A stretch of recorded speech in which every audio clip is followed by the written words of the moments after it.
y'all. I hope you guys are making progress towards your goals, whatever your goals are. Just be sure to go ahead and smash that like button so we can break the algorithm. And with that being said, you guys sit back, relax, let's get right into it.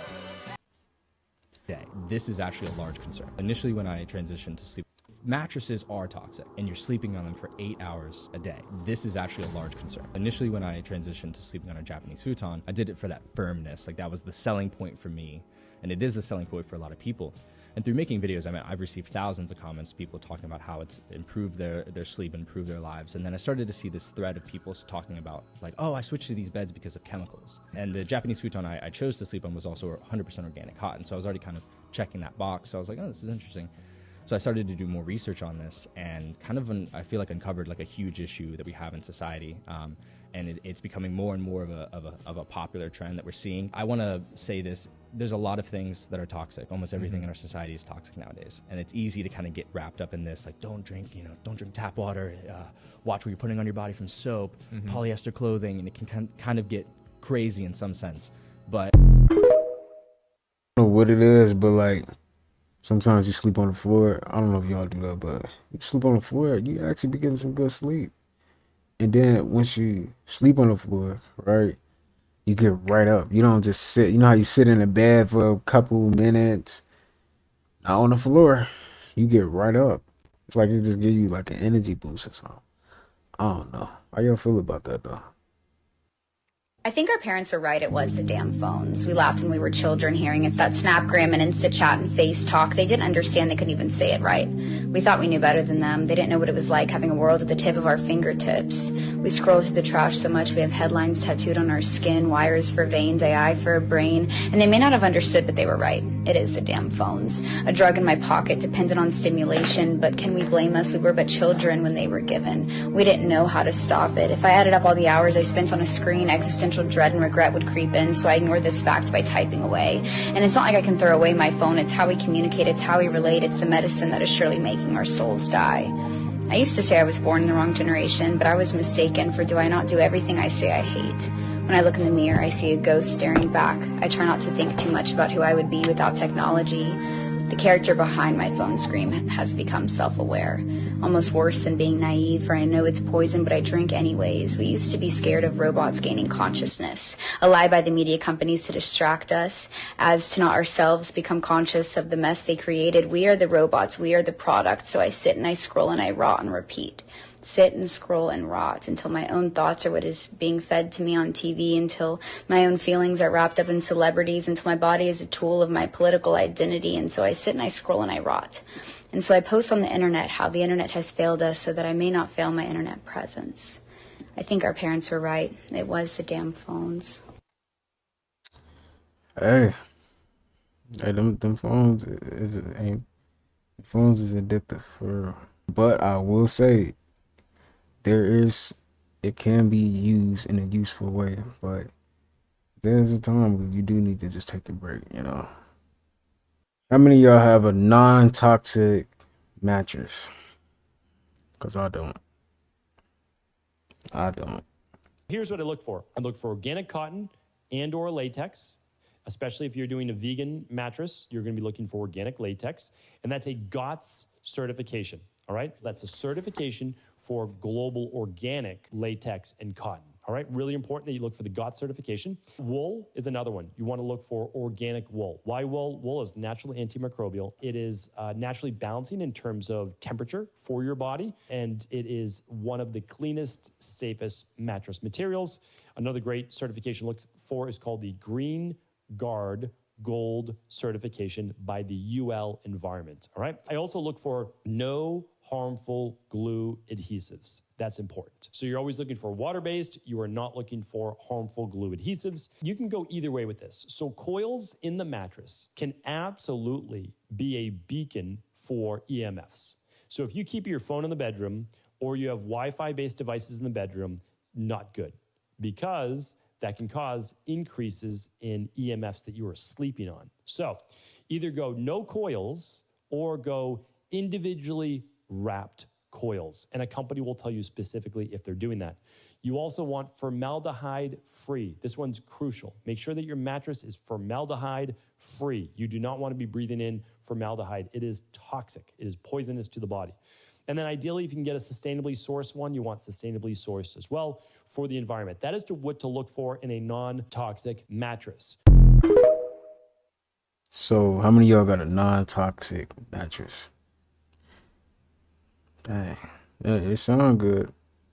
Wow. I bet it's comfortable too.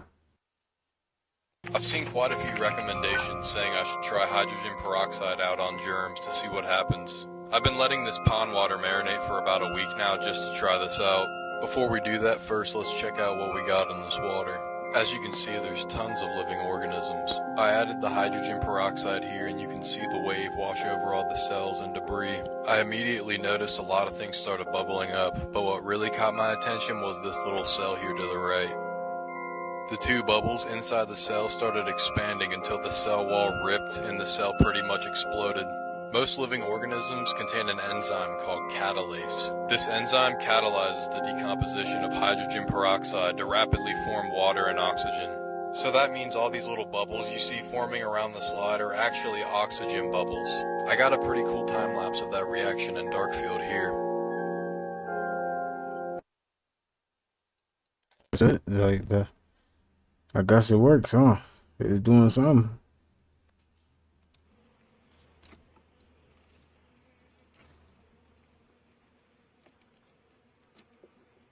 You ain't got no gloves on. You ain't got no gloves on. You gotta have some gloves on. That's one thing I do not want to mess with is a beehive. You know.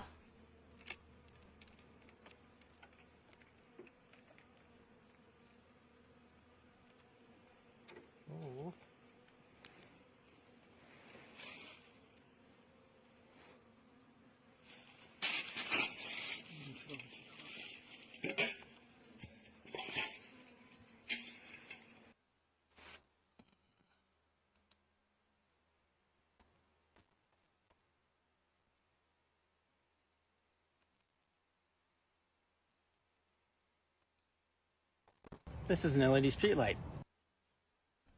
Check this out.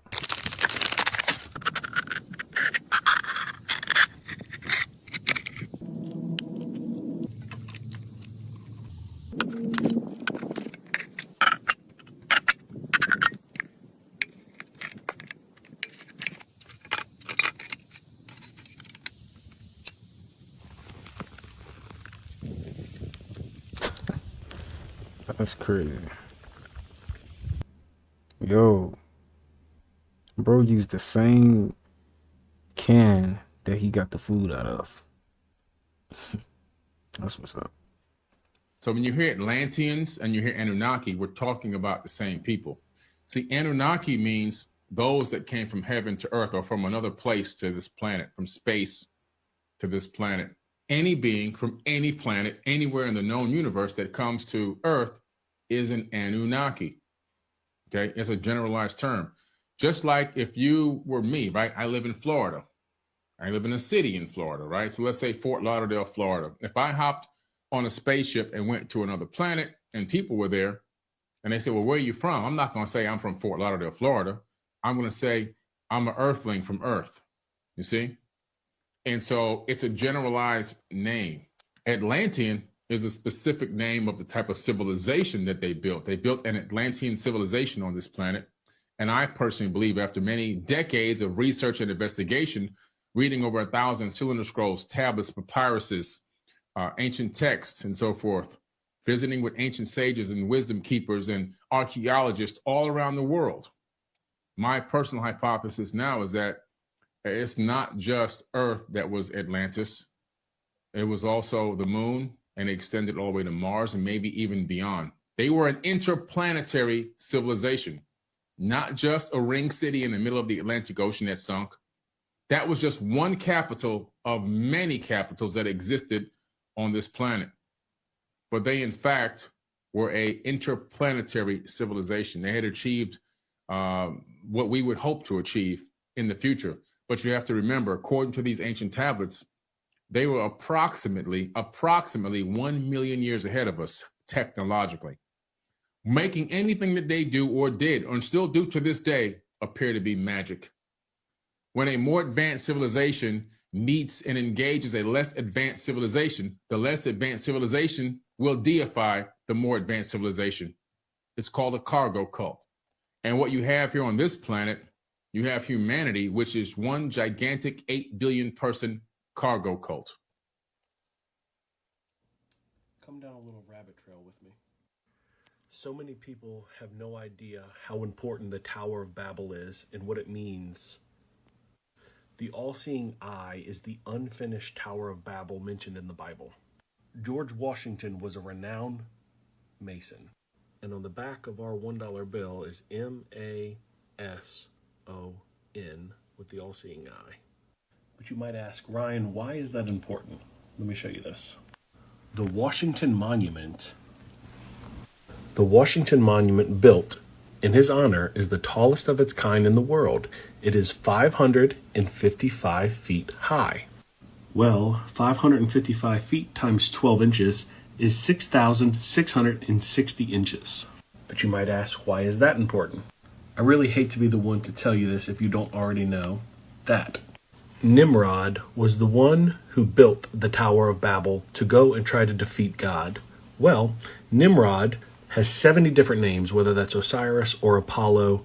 Anyways, his birthday is December 25th, which is why we celebrate Christmas on December 25th. He's known for having a long beard, reindeer, and a Christmas tree.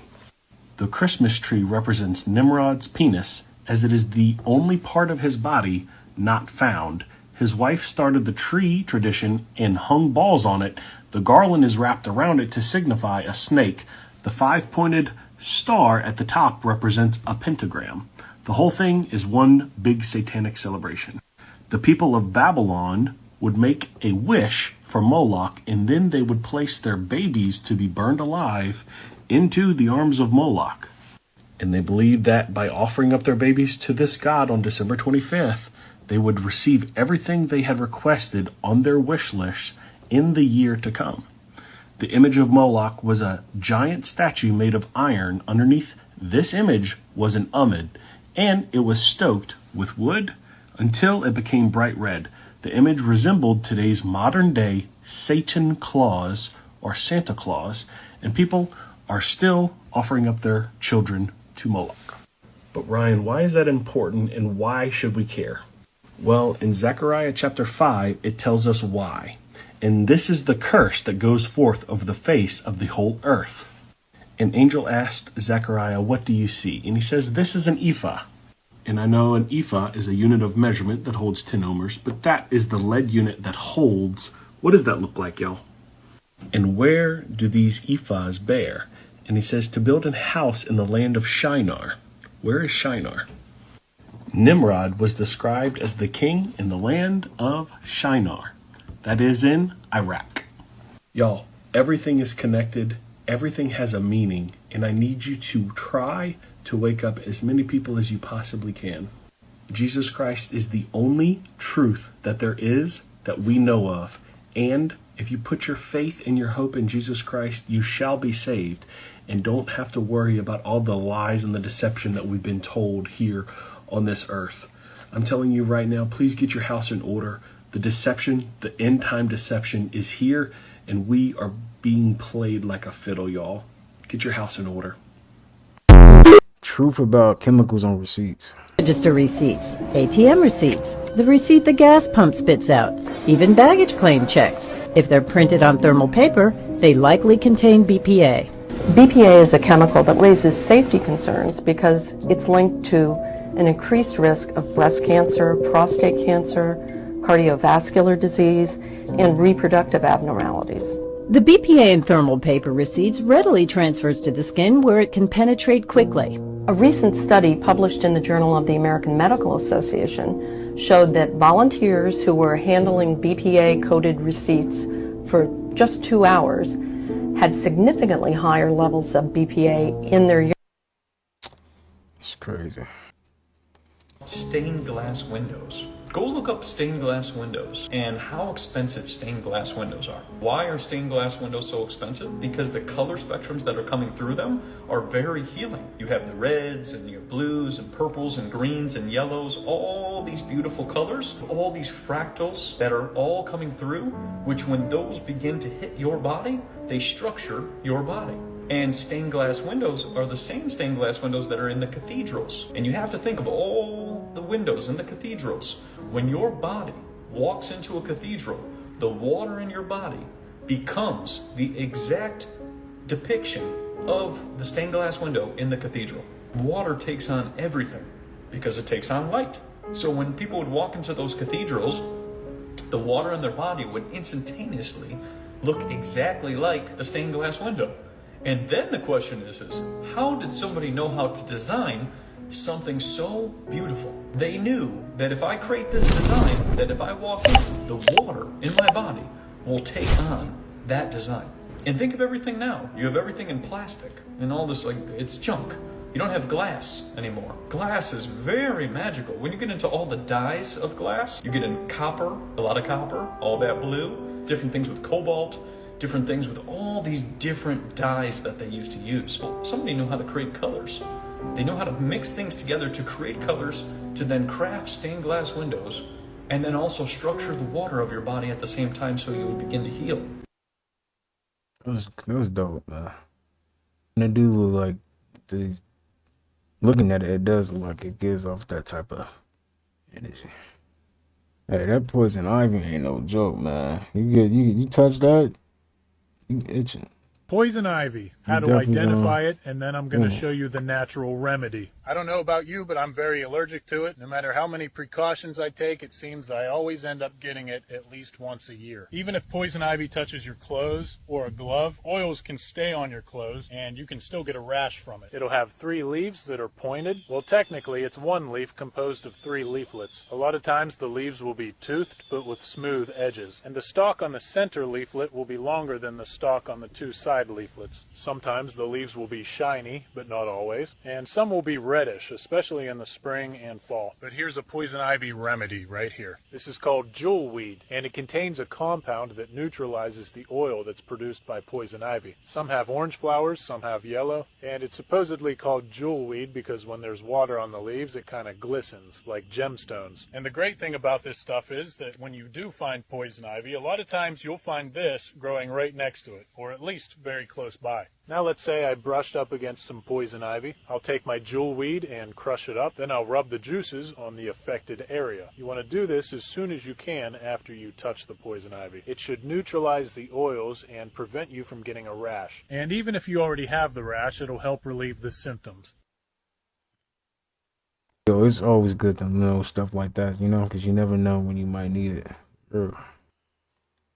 Why doesn't anyone talk about this? Evidence has just been released on the existence of ancient underwater cities. Our history is much different than we've been taught. In 1985, an ocean expedition by the National Institute of Oceanography discovered an ancient underwater city called Dwarka off the coast of India. The city not only contains intricately carved structures and road systems, but also mechanisms that once used to move. They must have had access to knowledge that made them extremely advanced. But here is where it gets crazy. This city was written about in the Mahabharata. In the ancient Hindu text, it is known as the Gated City and is one of the 7 pilgrimage sites. At its peak, there were 900,000 royal palaces, all constructed with crystal, gold, and emeralds. The team at the end of their expedition said that the evidence confirms the existence of a city in 1500 BC, and it is also reasonable to assume that it is the city mentioned in the Mahabharata. But this is where things get even crazier. It is also said to be where Krishna, the Hindu god, used to live. How do y'all feel about underwater cities? I think that we had that once. Look what happened to your blood just 24 hours after grounding. ATP is short for adenosine triphosphate. It's the energy currency of the cell. We're a bioelectrical being. That's the currency of our body. That's how it works. That's how we run our biological systems, is by generating this electrical energy that's transferred. And when we connect to the Earth through a conductive surface in some way, there's a transfer of electrons that slowly go into our body. We tried to figure out how much charge the body takes in when you touch the Earth. What happens is the body saturates with electrons practically instantaneously. It's so fast that you can't measure it.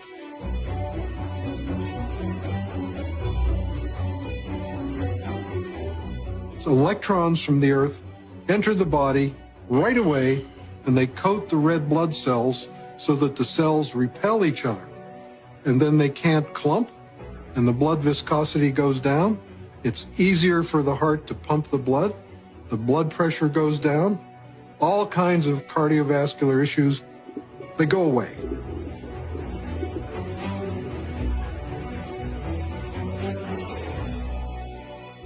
In situations where we are insulating ourselves from this a surplus of electrons into our body, we're going to get the absolute opposite. So instead of having low levels of inflammation and a thin blood, we'll have thick blood that's more likely to clot, and our levels of inflammation tend to increase.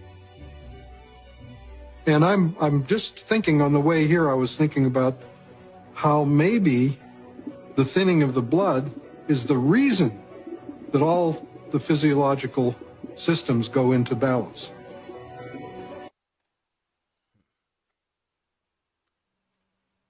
Going on right now in China of older women getting face transplants. Now, I'm sure this is not new technology, and we've had the ability to probably do this for several years, and it's now just going mainstream. But my only question is where are they getting these faces from? Because if you ask me, this looks like a child's face.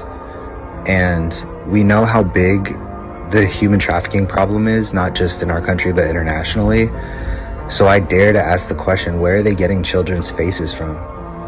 It's crazy. That's weird. Where is they getting them faces from? Now I'm questioning that. That don't. Yeah, something ain't right about that.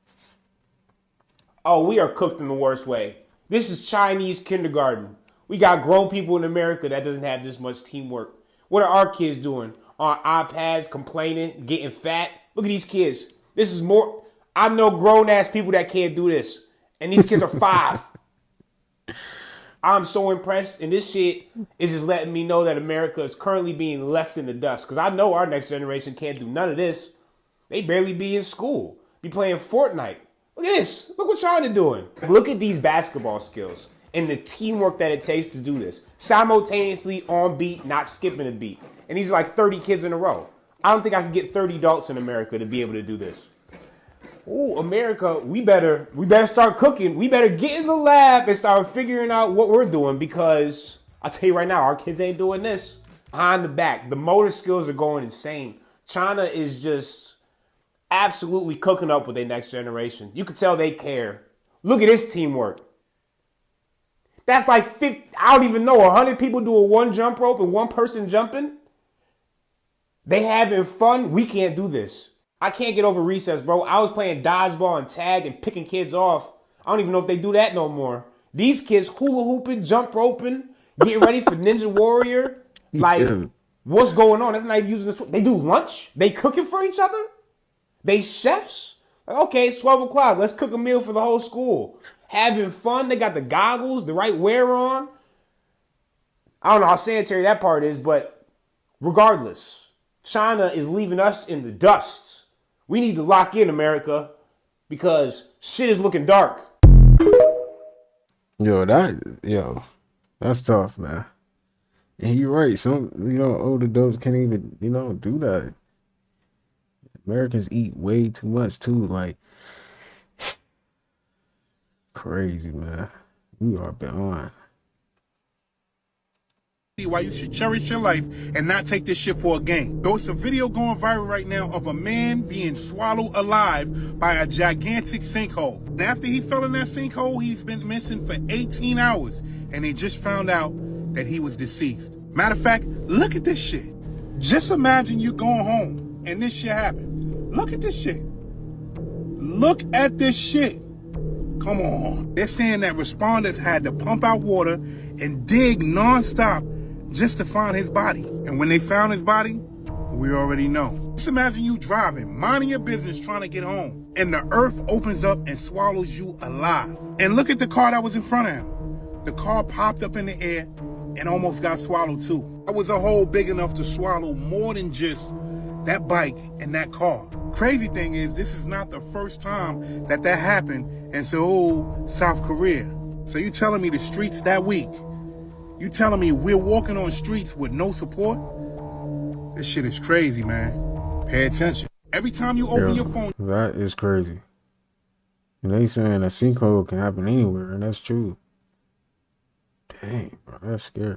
This might be the most embarrassing and most dangerous group chat we have ever seen. It involved the Vice President of the United States, the Secretary of State, and other top officials, and they were openly discussing plans to bomb Houthi targets in Yemen, which ended up happening. And the craziest part of it all, they didn't realize that a journalist was inside this group chat reading everything. On March 11th, Jeffrey Goldberg, editor-in-chief of The Atlantic, a major left-leaning outlet, was accidentally added to this Signal group chat. It included J.D. Vance, Marco Rubio, Pete Hegseth, Michael Waltz, and many more. And at first he thought it was a prank. I mean, look at these messages.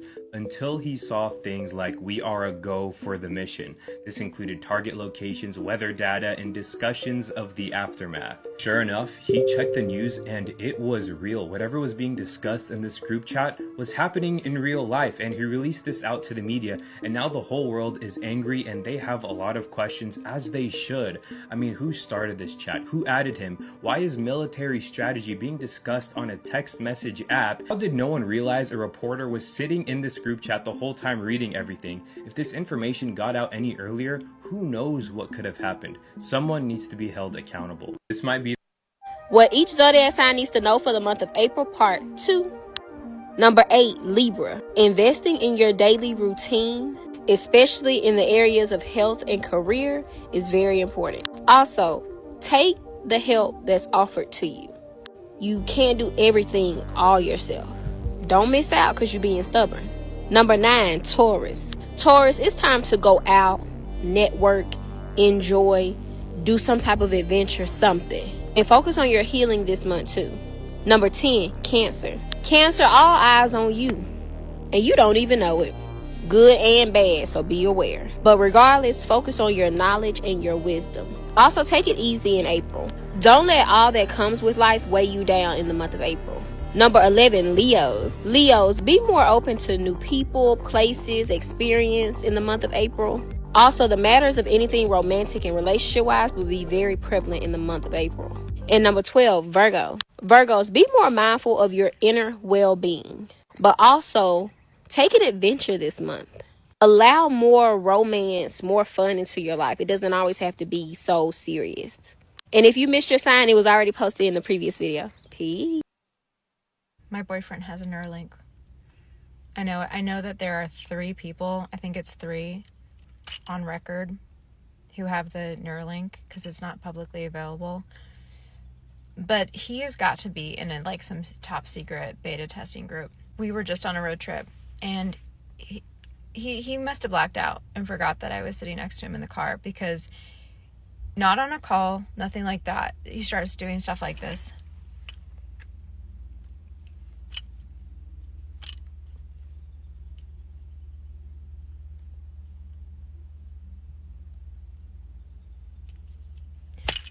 It went on for a while. And finally, I just was like, you got a Neuralink? And I thought that he would think it was funny, but instead he got really defensive. Why would you say that? Like, bad acting. So, I don't know. He drives a Tesla. There's something going on. I'm not a dummy.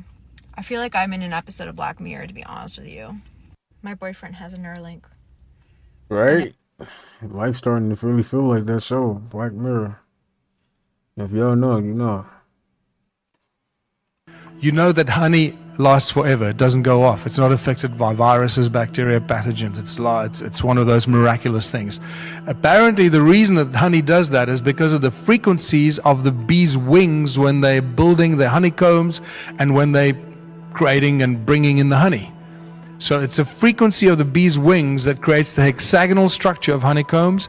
It's also interesting is that the hexagonal structure is a structure of oxygenated and structured water that cures disease. This is really important. If any one of you can go and record the frequency of bees in a beehive, the buzzing of the bee's wings, and you take that frequency to a lab, a biochemistry lab, and you expose a petri dish of viruses, bacteria, and fungus to the frequency of the bee's wings, I suspect that that frequency will kill the bacteria. George Lakhovsky's multiple wave oscillator is a spectacular device with which he cured his father. Listen carefully. He cured his father of quadriplegia. You don't cure people of quadriplegia, right? His father was admitted with quadriplegia into the hospital in the USA. 6 weeks later, he walked out on crutches. The way he treated him is every day he walked in there with a little small handheld portable multiple wave oscillator from George Lakhovsky and treated him for about 45 minutes up and down his spine, after which he exposed him to color light therapy for another hour. He did this for 4 weeks, 6 weeks. His father walked out on crutches. I saw the hospital report. It says, Mr. So-and-so exhibited a remarkable recovery. That's it. It's spectacular. They just won't go there. They will not be, engaged in any explanation. In 2011, Anthony Holland, this is now in a TED talk, show us which frequencies kill cancer cells. Very briefly. Okay, he tells us between 100,000 hertz and 300,000 hertz kills cancer cells. And he shows us in a TED talk. We now know that cancer is vulnerable between the frequencies of 100,000 hertz and 300,000 hertz. So now we attack leukemia cells. Leukemia cell number 1 tries to grow a copy of itself, but the new cell is shattered into dozens of fragments and scattered across the slide. Leukemia cell number 2 then hyperinflates and also dies. Leukemia cell number 3 then tries to make another cancer cell. The new cell is shattered and the original cell dies. Magnetrons obviously generate huge amounts of energy, and that's just sound. It's a resonant cavity magnetron. Resonant cavity magnetron that's used in laser beams, laser technology, microwaves, all use magnetrons for that technology. Sound acts as a cloak of invisibility. There's so much new information about this. This opens a whole new chapter and debate. There's very advanced new sound cloaking technology right now available. This plastic 3D acoustic pyramid acts as a acoustic cloak, make things invisible when you put it underneath it, when you expose that pyramid to specific sound frequencies. And that pyramid is reminiscent of what? Is reminiscent very strongly of Eastern architecture. Sound creates hurricanes. In 2003, these guys lodged a patent to create hurricanes with sound. And then here's another one. Sound creates supercluster galaxies. When I said earlier, the lower the frequency, the larger the cymatic shape. Now you've got a frequency that's 57 octaves lower than middle C, rumbling away from a supermassive black hole in the Perseus cluster in the key of B flat. This is for educational purposes only. YouTube. This is wow. Wow. They said they use sound to make hurricanes or something like that. That's wild. Creating a supercluster galaxy, and it's amazing. This is apparently an image of it. I like the one on the left because when you watch Hans Jenny's Cymatics documentary, that looks identical to the images of lycopodium powder on a metal plate with sound frequencies on it. This is like lycopodium powder that's creating supercluster galaxies. This is insane. So you start to get the idea of as above, so below. There's no end. This is what really disturbs me. The fact that we could put out fire with sound, and yet this has not been employed or used anyway. Why? Because it's not good for So business. you mean wait a minute now. So you mean to tell me they have that, and they didn't pick out them fires in L.A.? Hey, this is for educational purpose on YouTube. Don't try to don't do that. That's crazy. Like, that's wild. Remember, the moment we stop the growth and the need for money, the entire global financial system collapses. This is just spectacular. These kids developed this little resonator that puts out a fire. 5 seconds. Count it from the moment they put it down to the frying pan to when the fire is out. 5 seconds. Imagine the fire trucks arriving at a burning building. The ladders go up, and instead of fire hoses, a bunch of speakers get switched on and put out this frequency. That fire in the building will be out in literally few seconds or a minute. The entire fire, everywhere, because it'll resonate right through the building.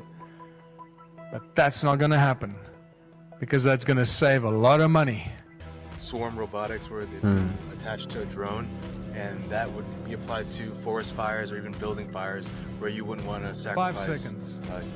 Sound energizes the air we breathe, and this is how we actually oxygenate our bodies and our lungs, or through our lungs, the blood in our veins and our arteries, rather. Because as you breathe, the air that you breathe makes a bloody noise, and it goes into your lungs, and it goes into the smaller and smaller orifices as it moves into your lungs. So it speeds up and speeds up and speeds up, and it goes higher and higher and creates these frequencies.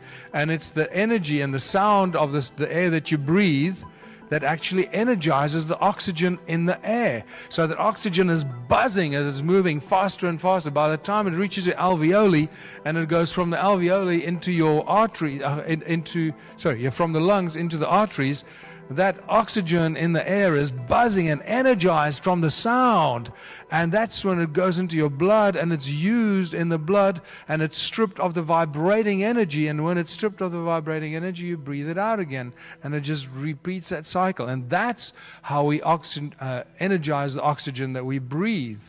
That don't teach you this at medical school. In 2011, Luc Montagnier spontaneously generated DNA by exposing a tube of water to certain sound frequencies that had the frequencies of a DNA in it, and constituted DNA in an empty test tube. If you can create DNA in an empty test tube with sound, now you start understanding how we can start cloning other species and other creatures just by sound and vibration. And then obviously sonoluminescence, the star in a jar. God said, let there be light. A bubble with brilliant light inside a body of water.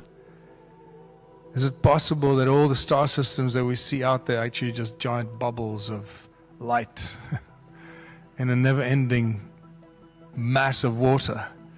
I don't. Man, that is definitely some hidden truth, for real.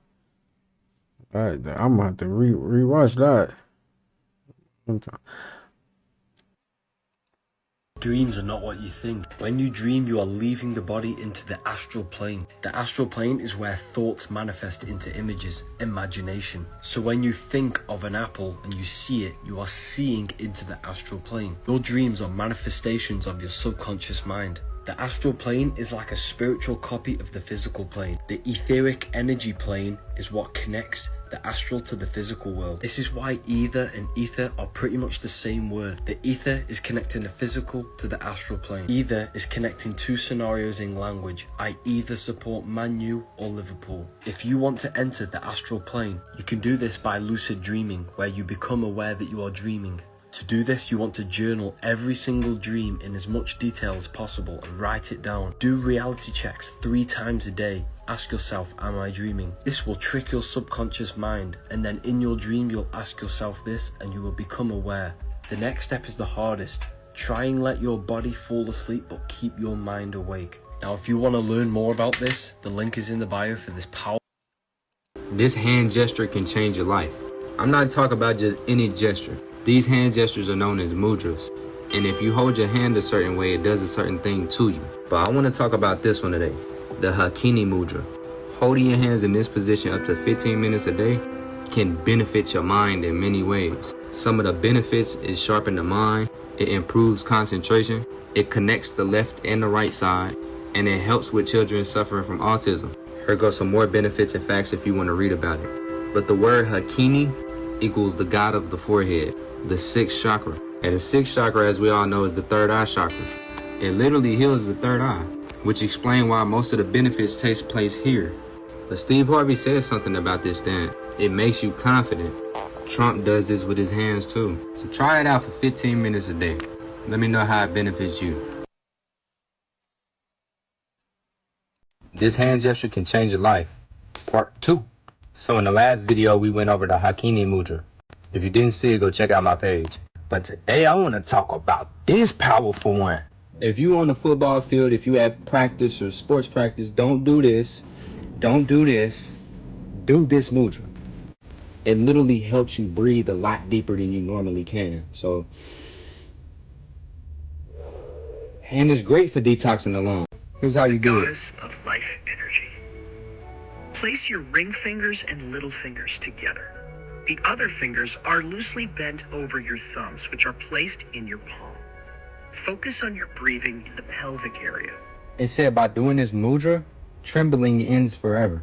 It's very beneficial for athletes. Doing this every day gives you long-lasting stability and peace. This mudra is named after the goddess Shakti. She's known as the goddess of life force energy. Follow for part 3. This hand gesture can change your life. Part 3. Everybody go ahead and neck yourself. This is known as the Samana Vayu Mudra. We all was doing this as kids. Your fingers control each element in your body. Your thumb is fire, your finger is air. You got Akasha, earth, and water. By you bringing all your fingers together, you will balance all 5 of the elements in your body. And it will strengthen your body and mind. Now watch this.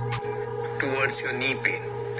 If you have a thyroid issue, you point this mudra towards the thyroid gland.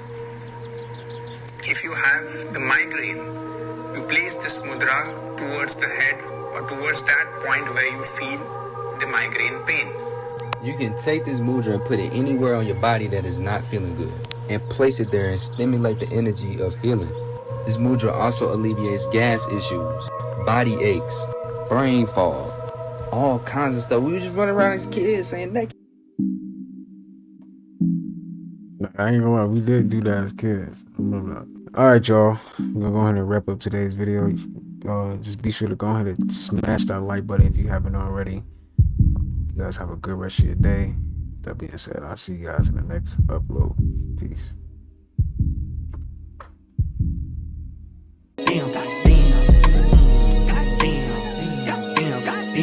I might lean, I might fall, I might save, I might spend, I might ball. Shit, I might call, I might not, I might ghost till tomorrow. First to admit I feel good but I'm flawed. Work on yourself, keep your family involved. Check on your health, never stress about the loss. If you move with respect, you'll attract what you want, that's a fact.